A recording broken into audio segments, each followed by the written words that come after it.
దేశంలోనే real estate రంగంలో రెండవ కాస్ట్లీ నగరంగా హైదరాబాద్ ఉన్న నేపథ్యంలో హైదరాబాద్లో అపార్ట్మెంట్ లేదా ఇల్లు కొనడం ఎంతవరకు మంచిది అనే అంశానికి సంబంధించి మనతో మాట్లాడేందుకు ప్రముఖ real estate expert Sanjay Nayak గారు మనతో ఉన్నారు. ఆయనతో మాట్లాడదు. సంజయ్ గారు నమస్తే. నమస్తే సార్. సంజయ్ గారు, అసలు దేశంలోనే రియల్ ఎస్టేట్ రంగంలో రెండవ కాస్ట్లీ నగరంగా హైదరాబాద్ ఉన్న నేపథ్యంలో హైదరాబాద్లో అపార్ట్మెంట్లు కానీ లేదా ఇల్లు కొనడం ఎంతవరకు మంచిది అంటే ఏం చెప్తారు? సో మీరు అన్నది 100% కరెక్ట్. ఎందుకంటే హైదరాబాద్లో రేట్స్ ఎందుకు పెరిగిపోతున్నాయి, ఎందుకు ల్యాండ్ వాల్యూస్ పెరిగిపోతున్నాయి అంటే దానికి one of the major reason హైదరాబాద్లో ల్యాండ్ అనేది చాలా తక్కువ ఉంది. ఎందుకంటే జనాలు ఎక్కువ వస్తున్నారు హైదరాబాద్కి. రీసెంట్గా నేను 23 ఒక సర్వే చూశాను. సో 2023లో వచ్చిన సర్వే ప్రకారం ఏం తెలియదంటే హైదరాబాద్ లోకల్ వాళ్ళకంటే నాన్ లోకల్ ఎక్కువ వస్తున్నారు. అంటే వేరే వేరే స్టేట్ నుంచి వేరే వేరే డిస్ట్రిక్ట్స్ నుంచి హైదరాబాద్కి మైగ్రేషన్ అనేది ఎక్కువ అవుతుంది, వలస రావడం ఎక్కువ జరుగుతుంది. ఇప్పుడు మీరున్న హైదరాబాద్లో, మనం ఉన్న హైదరాబాద్లో ఎవరినైనా అడగండి మీరు, 70% పీపుల్ వాళ్ళందరూ హైదరాబాద్ కాదు, బయట వేరే వేరే స్టేట్ నుంచి వచ్చిన వాళ్ళు ఎక్కువ ఉన్నారు. అండ్ అలా వచ్చినప్పుడు ఎక్కువ డెవలప్మెంట్ అవుతుంది ఎప్పుడైనా సరే. అలా రావడానికి రీజన్ ఏంది, ఎందుకు ఎక్కువ పెరుగుతుంది మరి హైదరాబాద్ అంటే? ఫస్ట్ వెరీ ఇంపార్టెంట్, హైదరాబాద్ అనేది క్యాపిటల్ సిటీ, రాజధాని. పైగా హైదరాబాద్ అయితే ఉందో మేజర్గా మనకి ఐటీ ఎక్కువ ఉంది ఇక్కడ. ఐటీ హబ్ ఉంది, ఫార్మా హబ్ ఉంది. ఇది రెండు మేజర్. తర్వాత చూసుకుంటే ఏంటంటే క్లైమేట్ మంచిగా ఉంది, అన్ని రకాల ఎమ్యూనిటీస్ ఫెసిలిటీస్ ఉన్నాయి, సెక్యూరిటీ పరంగా బాగుంది. అన్నిటికంటే ఇంపార్టెంట్ ఎడ్యుకేషన్ కూడా మంచిగా ఉంది హైదరాబాద్లో. సో ఎడ్యుకేషన్ బాగుంది, ఇవన్నీ బాగున్నాయి కాబట్టి ఎక్కువ మంది రావడానికి ఇది ఒక మేజర్ రీజన్. అయితే ఎడ్యుకేషన్ బాగుంది, హాస్పిటాలిటీ బాగుంది, ఎస్, హాస్పిటల్స్ వైద్య రంగం బాగుంది, ఎస్, ఇలా చెప్పుకుంటూ పోతే చాలా ఉన్నాయి మనకి మేజర్గా రీజన్స్. సో దీంట్లో వన్ ఆఫ్ ది రీజన్ ఏంటంటే హైదరాబాద్ అనేది మెట్రోపాలిటన్ సిటీ. మళ్ళీ ఇదొక మేజర్ అడ్వాంటేజ్. ఒకటి రాజధాని అవ్వడం, మెట్రోపాలిటన్ సిటీ అవ్వడం వెరీ వెరీ ఇంపార్టెంట్. పైగా ఏంటంటే ఇప్పుడు తెలంగాణ స్టేట్ మొత్తంలో కూడా ఎక్కువ రెవెన్యూ జనరేట్ అయ్యేది ఎక్కడి నుంచి ఉంది మనకి అంటే మేజర్గా హైదరాబాద్ నుంచే ఉంది. అండ్ హైదరాబాద్లో కూడా ఏంటంటే ఇప్పుడు రోజు రోజుకి జనాలు పెరిగే కొద్ది ఏమవుతుందంటే ల్యాండ్ అనేది చాలా తగ్గిపోయింది. అంటే ల్యాండ్ దొరకట్లేదు, చాలా కష్టమైపోయింది. ఇప్పుడు హైదరాబాద్లో ఎక్కడ కొనాలన్నా, ఏ మారుమూల లోపల పోవాలన్నా మేజర్గా హైదరాబాద్ సిటీలో తీసుకుంటే మీరు గజం 40,000 పైన ఉంది. 40,000 మినిమం. నేను తక్కువ చెప్తున్నా ఎక్కడో మూలకి.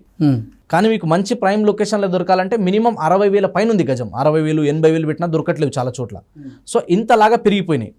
కాబట్టి ఏంటంటే జనాలు ఏంటంటే వేరే వాళ్ళు వస్తున్నప్పుడు ఏంటంటే రెంట్కి వెళ్ళాలంటే కూడా రెంట్ కూడా చాలా ఎక్కువ అయింది. ఇప్పుడు రెంట్ వాల్యూస్ కూడా చాలా పెరిగిపోయినాయి.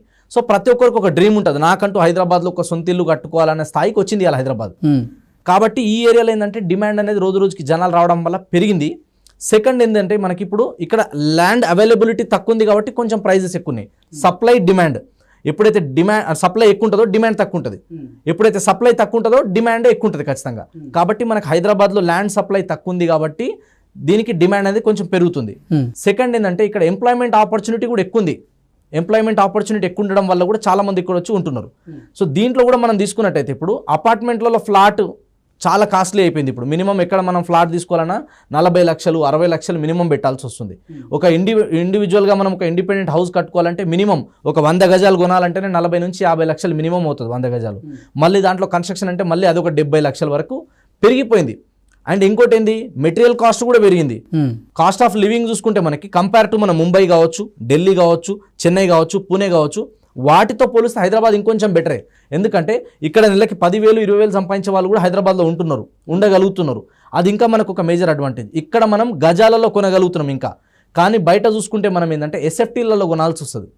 సో అదొక మేజర్ రీజన్ ఉంది మనకి. ఇక్కడ ల్యాండ్ అవైలబిలిటీ ఏంటంటే ఇంకా హైదరాబాద్లో మనం కొన్ని ఏరియాలలో మంచి అవైలబిలిటీ ఉంది కాబట్టి ఈ ప్రైజెస్లో వస్తున్నాయి. ఇంకా రాను ఇంకా జనాలు పెరిగే కొద్దీ ఇంకా ఎక్కువ స్కోప్ అవుతుంది, ఇంకా పెరగబోతున్నాయి. కాబట్టి గవర్నమెంట్ కూడా ఏం చేసిందంటే ఒకటే దగ్గర డెవలప్మెంట్ అవ్వడం కాకుండా నలువైపులా డెవలప్మెంట్ చేయాలని చెప్పేసి ఇప్పుడు ఎక్కడైతే ఔటర్ రింగ్ రోడ్ దాటిన తర్వాత ఎక్కువ మంది జనాలు పోతున్నారు. నెక్స్ట్ ఔటర్ రింగ్ రోడ్ లోపల ఎక్కడ తీసుకోవాలన్నా రేట్ బాగా పెరిగిపోయింది.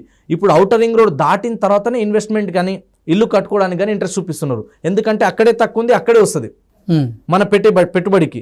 సో తక్కువ పెట్టుబడిలో కొనాలంటే ఖచ్చితంగా ఔటర్ దాటాల్సిందే. ఇంకా తక్కువ పెట్టుబడి పెట్టాల్సిందంటే ఇంకా రీజనల్ రింగ్ రోడ్ వరకు మనం పోవాల్సిందే. కాబట్టి సిటీ నుంచి బయటికి వస్తున్నారు జనాలు. హైదరాబాద్ సిటీ అనేది రోజు రోజుకి డ్రాస్టిక్గా పెరిగిపోతుంది. ట్రమాండస్ చేంజెస్ వస్తున్నాయి కాబట్టి హైదరాబాద్కి ఆ దమ్ము ఉంది, ఆ ఆపర్చునిటీ ఉంది కాబట్టి రేట్లు అనేవి పెరుగుతూ పోతున్నాయి.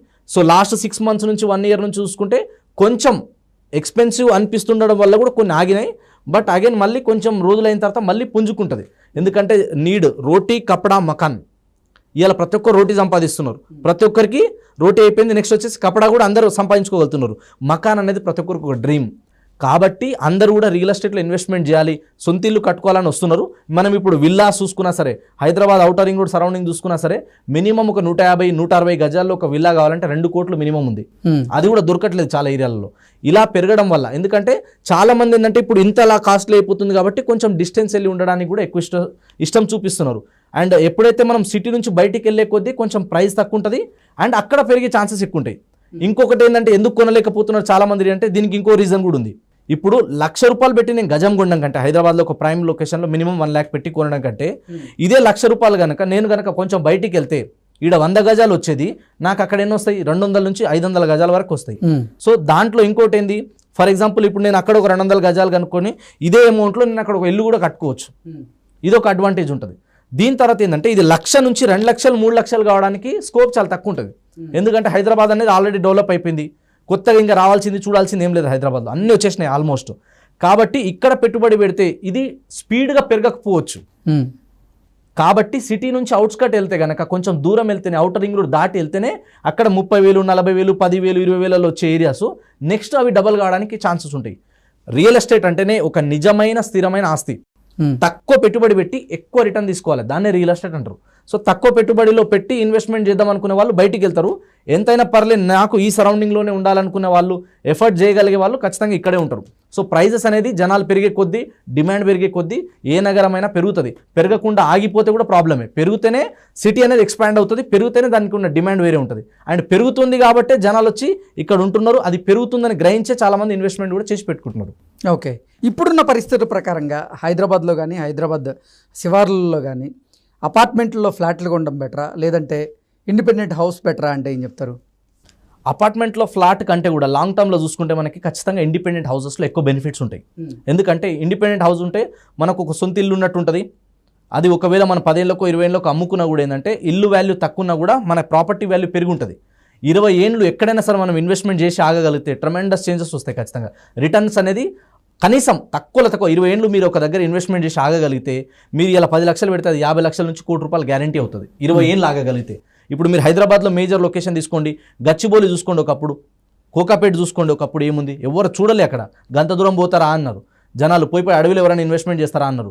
సో మురళీమోహన్ గారు కూడా అన్నారు, ఆయన ఎక్కడైతే జేబేరి హైటెక్ సిటీలో ఉందో ఆ ఏరియాలో ఆయన కొన్నప్పుడు గజం ₹700 అమ్మారంట, గజం జస్ట్ ₹700. ఇలా అదే ఏరియాలో 2.5 lakhs నుంచి 3 lakhs ఉంది టీ హబ్ చుట్టుపక్కల చూసుకుంటే. ఇంతలా ఎందుకు పెరిగిందంటే అది ముందే వస్తుందని ఎవరైతే ఊహించి ఇన్వెస్ట్మెంట్ చేసారో వాళ్ళు మంచి రిటర్న్ తీసుకున్నారు. గంత అవుతుందా, గంతనం పెరుగుతుందా అనుకునే వాళ్ళు 2 రకాలు ఉంటారు మనుషులు. ఒకరు చూసేవాళ్ళు, ఇంకొకరు చేసేవాళ్ళు. కొందరు ఏంటంటే ఇన్వెస్ట్మెంట్ చేసి ఆగుతారు, కొందరు ఏంటంటే ఆగి ఇన్వెస్ట్మెంట్ చేద్దాం అనుకుంటారు. ఆగి ఇన్వెస్ట్మెంట్ చేద్దాం అనుకునే వాళ్ళు ఎక్కువ రిటర్న్స్ పొందరు, ఇన్వెస్ట్మెంట్ చేసి ఆగిన వాళ్ళు ఎక్కువ రిటర్న్స్ పొందుతారు. ఓకే అండి, thank you so much sir.